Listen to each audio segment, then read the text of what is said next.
Mga ka-idol. Kung saan na yung agimat ko. Agimat ko dahil hindi niya ako nakita pag ginamit kong tagulilong ko. Sige, pag tagulilong mas para malitas natin si marinig nila ako pero hindi niya ako makita. Ang problema ngayon, kailangan ko gumamit ng sigbin ko. Natakot ako baka mamaya. Ano ko pati? Ano naman ang pag-ibig ba yan? Sigbin daw. Shit, ang sigbin ko dahil ito wala. Patay. Saan naman meron? Shit, yun. Patay. Saan naman ang sigbin mo nakuha naman niya? Napahamon na niya. Grabe kahit siya din ito. Kuha na ni. Kumandira ni nga asira ni. Lawas ka! Ito ha. Sige, puntahan mo na. Ang sigbin ako dahil. Naramdaman ko!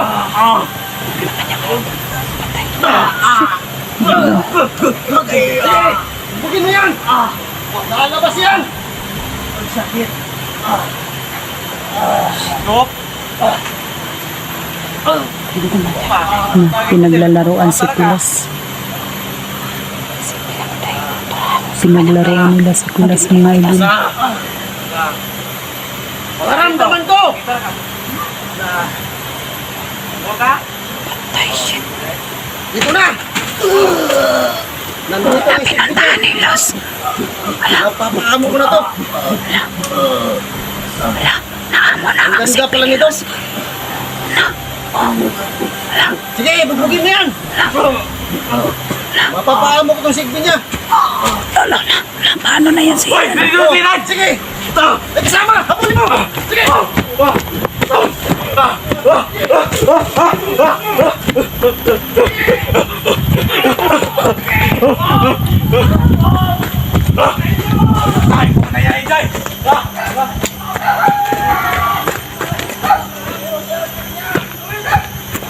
Tumakbo ako mga idol. Kasi hinahabol ako ng kasama nila. Si Luz kawawa doon. Na ano siya ng mga sibil.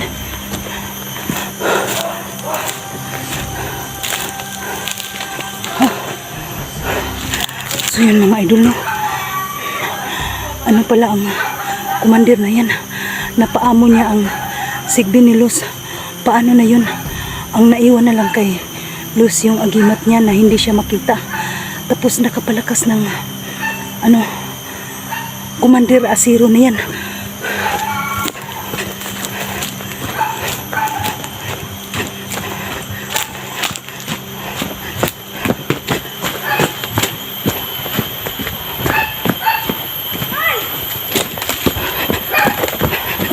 Luz!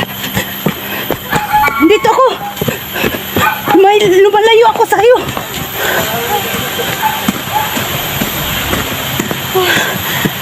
Ano ba? Ano nangyari? Ha? Ako yung sigbin ko. Ako ang sigbin mo? Oh. Ano? Ano nangyari sa'yo? Oh, may sugat ka? May sugat ka? Kinagat ka ng sigbin niya? Hindi nga, normal lang yan. Ha? Normal lang yan. Pero okay lang yan sa'yo?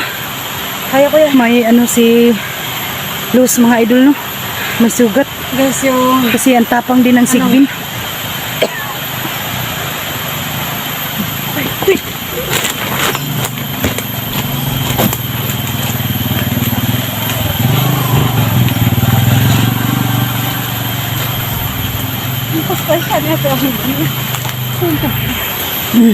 Ay dumating Luz.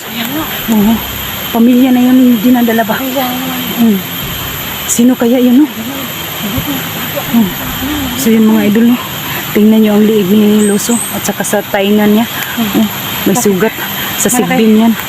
Bilang hapte, pero kaya ko yan. Mahapde. Bilang yan.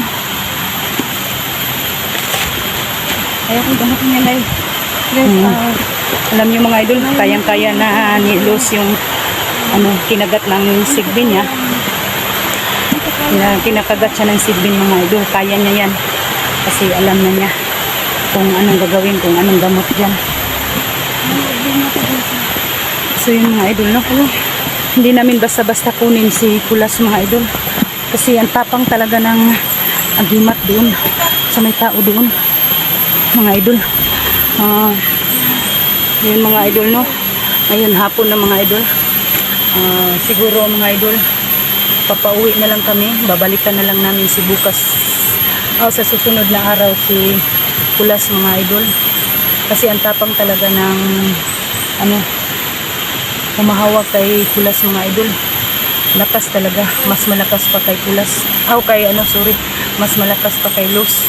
Nagkakulas-kulas na ako dito ngayon mga idol. Yung bibig ko lalong nakulas-kulas na kasi naawa na ako sa kanya mga idol, no? Ngayon mga idol, nagpapasalamat ako na si Luz. Sana lang po mga idol ay hindi na magalit sa akin, no? Kasi nakita na niya si Kulas mga idol. Ako din mga idol, hindi pa rin ako makapagtanong sa kanila, no, na nasaan ang anak ko mga idol. Hindi ko matanong sila kasi sobrang tapang talaga ng agimat. Mas matapang pa kay Luz. Ulit-ulitin ko sa inyo mga idol. Tinanggal niya yung... Lumapit ako kasi yung sigbin ko nagpunta sa kanya. Ngayon, dahil nararamdaman niya yung sigbin ko, lumapit ako kasi yung sigbin ko guys, hinawak-hawakan niya na.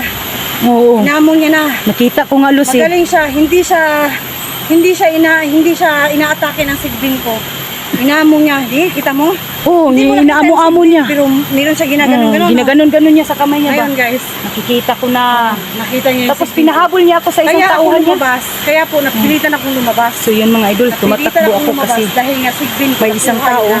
Hindi ko akalain Hinahabol na ko ako mga idol. pagpaamo sa kanya Hindi ng ko na sigbin ko. Nung napaamo niya na yung sigbin Tarong ko. ang ano ko ba? Video. Ano? Kasi hinahabol ako sa isang tauhan niya mga idol. Ayan, tingnan niyo si Luz. Nataki ako ng sigbin ko. Kaya, sigbin ko na po yung kumagat sa akin. So ano day, anong plano natin kay Kulas sa susunod na araw na natin babalikan o bukas? Agimat na yung natira sa akin dahil. Agimat na lang? Bukas babalikan natin si Kulas? Hindi natin kaya eh. Kasi agimat na lang ang natira sa'yo. Ako, wala talaga akong power. Ano na yan? Mahapdi ba talaga yung liig mo? Yan na yan ng ano yan. Yung kamay niya? Yung... sa kuko yan. Sa kuko ng agila. Hindi no? Sa kuko ng ano... Hindi agila mga idol, sa kuko ng sigbin na kagat ang liig ni... na nasugatan yung kamay. Ano na ba to? Liig ni Luz mga idol. Yung ito namin guys, ay hindi namin nakuha sa Kulas. So ngayon mga idol, palpak po kami, no? Hindi po namin nakuha si Kulas mga idol. Hinabol ka? Oo, hinahabol ako sa isang isang tauhan niya. Tapos tumatakbo ako. Yung tauhan niya dahil dapat kinagat niya ng sigbin ko eh. Eh hindi rin nila. Hindi nakagat. So yun mga idol, no? Magpaplano kami ni Luz mga idol. Babalikan na lang namin bukas si Kulas para maligtas namin. Kasi agimat na lang ang nandyan sa kanya. Wala nang sigbin mga idol. So ngayon mga idol na, ipaliwanag ko sa inyo. Sa ngayon, ang mission po namin mga idol, yung mga sinasabi nyo, si Rafael, si Maria, si Jeannie, hindi ko po alam mga idol na saang area po sila mga idol, no? Pero nag-ano pa rin kami mga idol. Naghanap pa rin kami sa kanila mga idol. Ang sa akin po idol, hindi ko muna pinukus pagsabi kay Luz na ang anak ko na hindi pa nabalik sa akin mga idol. Kasi siya idol, gusto niyang kunin si Kulas mga idol. Yun. Ako din mga idol, no? Sa totoo lang, ayaw ko nang bumabalik dito sa bundok pag nakita ko na, pag maisa ko ng pamilya ko mga idol. Yun lang, no? Shoutout pala sa mga silent viewers ko dyan, sa mga solid supporters ko, sa mga OFW. Shoutout sa inyo lahat. Sa hindi pa nakasubscribe sa akin, subscribe naman po Inday Adventure. Paki-like and share. Don't skip the ads mga idol, no? Malaking tulong na po yun sa akin. Sana po mga idol maintindihan niyo po ang pagsalita ko mga idol, kasi bulol-bulol talaga ako sa ano ko, pag Tagalog mga idol, hindi talaga ako sanay. Malaki na dito ako naglaki sa ano, Manubong, Mansaka ang ano dito sa aming lugar mga idol. Yun lang mga idol, no, ang paliwanag ko sa inyo na hindi ko pa anuhin si Los sa problema ko mga idol, kasi ang problema ko talaga hindi ko pa sinasabi sa kanya ng buong buo mga idol, kasi may humahawak sa anak ko na isang tao mga idol. Yun lang hinahanap ko dito sa bundok, kasi hindi siya nagsabi kung saang lugar siya, kung saang bundok siya. Hindi ko alam kung saan ang bahay niya. Ang sabi lang niya malayo ang bahay niya para hindi matuntun sa mga bandido, kasi dati siyang bandido mga idol. So siya kusa ang sumusurrender, walang nakakaalam mga idol. Yun ang pakay ko dito, para malaman ko kung saan siya nagtira mga idol, kasi wala siyang sinasabi kung saan ang bahay niya. So ano na day? Anong plano mo? Uwi na tayo ngayon? Ha? Plano ko mag-drone. Ay, nagplano siya mga idol na may drone ang ano niya. Parang wala lang silos ba, oh? Matigas talaga siya mga idol, kasi oh. Wala ba yan sa bituka dahil? Oo, malayo pa. Yan, pero Malayo daw sa bituka mga idol.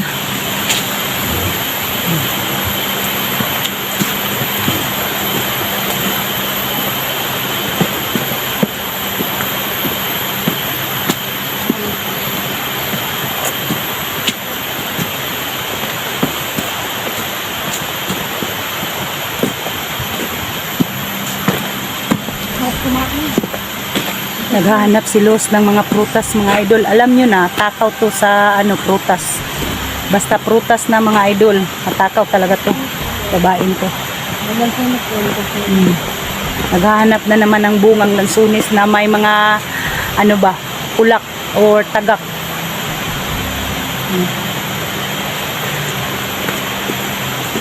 Guys, no, tulungan niyo po kami.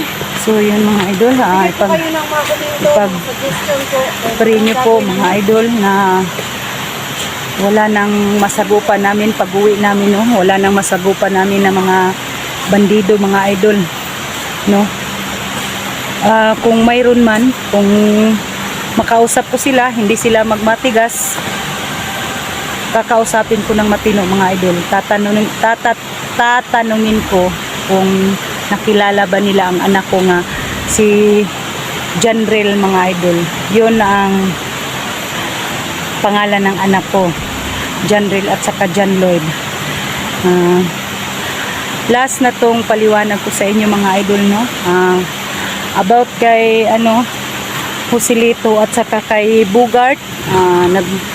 Nagpapasalamat po ako mga idol na hindi talaga sila ang anak ko. Tapos yung sinasabi sa ano, pumasok sa katawan ni Bugart mga idol, nagpapasalamat po ako sa iyo tanda, kung nasaan ka man ngayon. Sana malaman mo rin, no?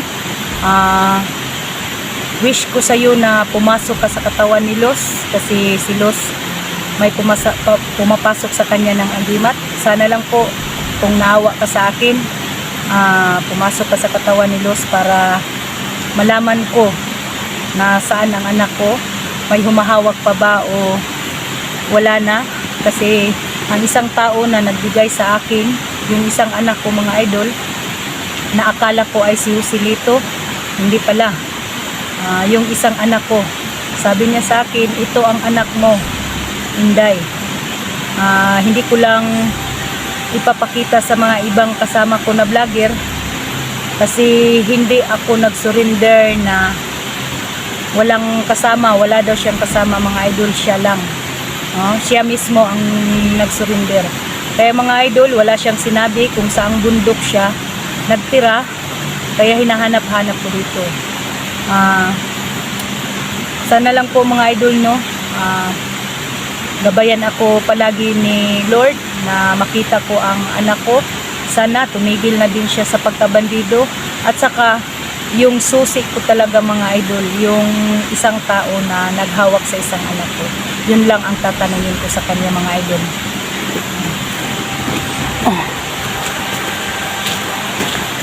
Los!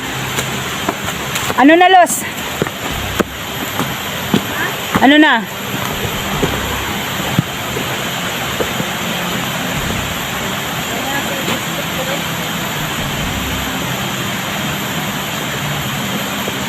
Wala. Parang basura.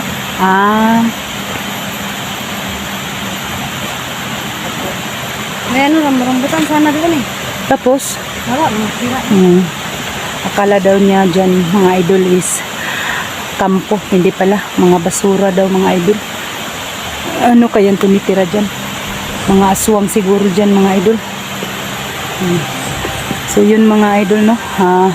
Pinaliwanag ko na sa inyo ang lahat na ang nangyari sa amin po. Wala na akong pakialam sa kanila mga idol. Kasi si Joselito masaya na siya sa kapatid niya mga idol. At saka ako mga idol, malungkot pa rin ako. Mga idol, nakita kung may nakakita man sa akin no, na sumasayaw ako sa Facebook, kung sino man yung sa akin, nag-comment doon, maraming salamat po. Pinasaya ko lang ang sarili ko mga idol, no? Pinasaya ko lang ang sarili ko. Pero malungkot talaga ako mga idol. Baka sabihin nyo na ang saya naman ni Inday, hindi pa niya nakasama yung isang anak niya. O paano naman idol, lagi na lang ako iyak ng iyak. Yan. Sumasayaw ako minsan para mawala ang lungkot ko. Tapos mga idol, bago po ako magpaliwanag po ako sa inyo, no, na bago po ako umakyat ng bundok mga idol, gumagawa ako ng empanada mga idol para may pangtustos ako araw-araw.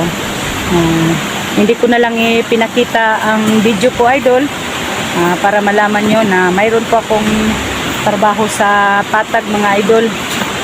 Inuunti-unti ko pong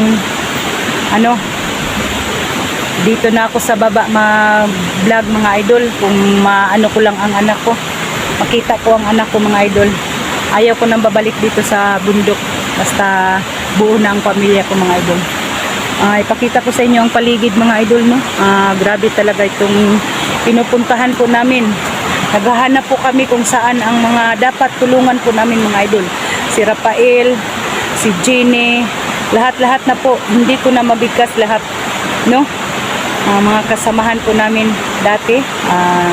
Shout out sa inyo lahat dyan. Sana walang mangyari sa inyo, no? Mga vlogger. Sa Udax, mag-ingat po kayo sa tinitirahan nyo. Baka puntahan kayo ng mga bandido dyan, no? Tingnan yung paligid mga idol. Yan. Sapa yan mga idol. Karugtong dyan. Karugtong yan sa inaano ni Kulas. Nilubluban, no? So yun mga idol, no? Hanggang dito na lang ang video ko mga idol, kasi hapon na, bababa na po kami. Abangan nyo lang po ang mga bagong upload ko mga idol, no? Sana po hindi po kayo magsasawa sa akin mga idol. Hindi nyo ako sawaan pagtinan sa mga bagong mga upload ko, kahit mga late na po mga idol. Yung